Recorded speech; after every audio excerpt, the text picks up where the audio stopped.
tu na han burma po ya kan omne ka hey an kot lai he te chakai kan holang hey hey chakai hey kan khai kang ne pakhat kha khong ye lo om bo de le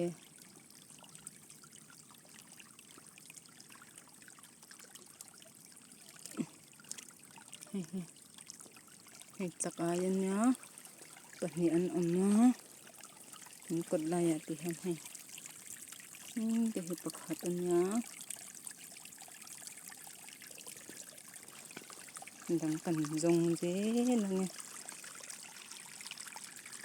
dang chu mo me tu ren an lang du lo ni hi mon le o ti han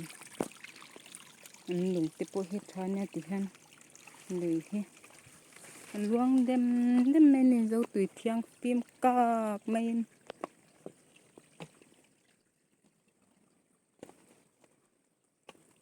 ti han nui luanga ti han an huan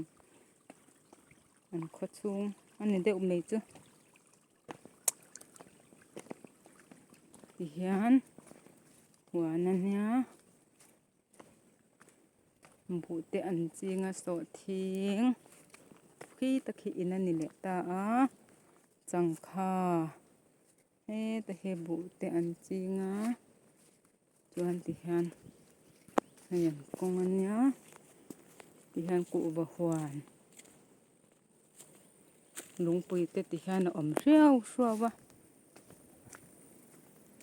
an kho chunga kho chung vek ani hi ram hnoi ma kho in lo thing a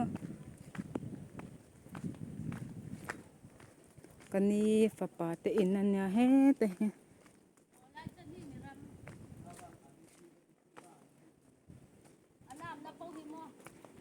thing roi agor kan ti ang kha hian an chinga ku ruan nen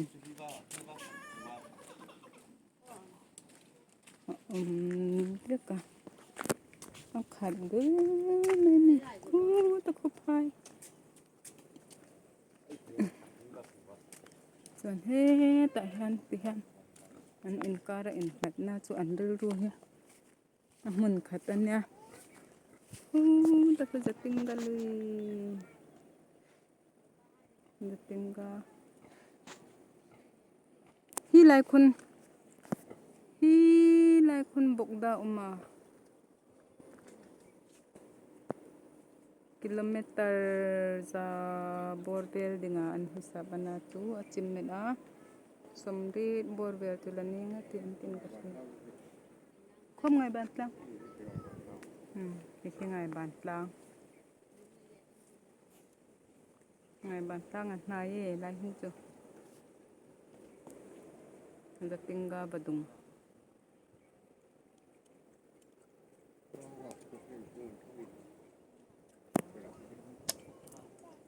so ta sakpo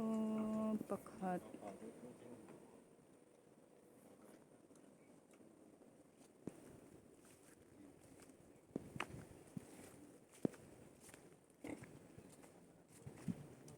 thing ra hi ara ban phak kung khat hi a tau thayan e ko khani ro se